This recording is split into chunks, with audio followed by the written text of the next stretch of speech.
আলাউদ্দিন জিহাদিরা হলো খাটের নিচে লুকালুকি। যদি হিম্মত থাকতো আজকে মধুপুরের মাটিতে যে ওলামায়ে কেরামকে ইয়াজিদের সন্তান বলা হয়েছে, এই বেদাত প্রচলিত মিলাদ কিয়াম না করার কারণে যে ওলামায়ে কেরামকে হক্কানি আলেম ওলামাদেরকে কাফের ফতোয়া দেওয়া হয়েছে, আজকে আলেম ওলামাদের প্রতিনিধিরা উপস্থিত হয়েছে।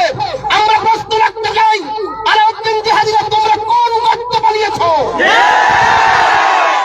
খাটের নিচে লুকায় বলে নারে তাকবীর, নাউযুবিল্লাহ, মানে কত বড় বীর। এই সমস্ত তোমরা পালিয়ে বেড়াও, আবার পালিয়ে পালিয়ে গিয়ে নারে তাকবীর স্লোগান দিয়ে বলবা যে তোমরা জিতে গেছো। এই বাটপারি, ধোঁকাবাজি, প্রতারণা মধুপুরের মাটিতে হতে দেওয়া হবে না।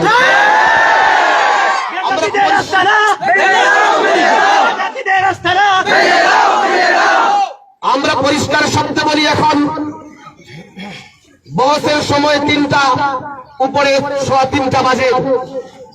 আমরা মধুপুরের মাটিতে আছি। আমরা শুনেছি আমাদের মিলাদ কিয়াম পন্থী জিলাপি ভাইরা ডরে পলাইতে পলাইতে ঘাটাল গিয়া পলাইতে মধুপুরের সীমানা পার হয়ে গেছে।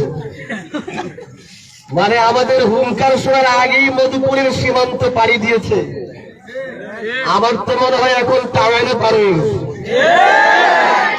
এই জন্য আমরা পরিষ্কার শব্দে বলি, দ্ব্যর্থহীন ভাষায় বলি যে দিন বিষয়ে বাড়াবাড়ি করা আমরা পছন্দ করি না, কিন্তু হক দিনকে কেউ যদি কলুষিত করে চ্যালেঞ্জবাজি করে তাহলে তাদেরকে আমরা ছাড়তে রাজি নই।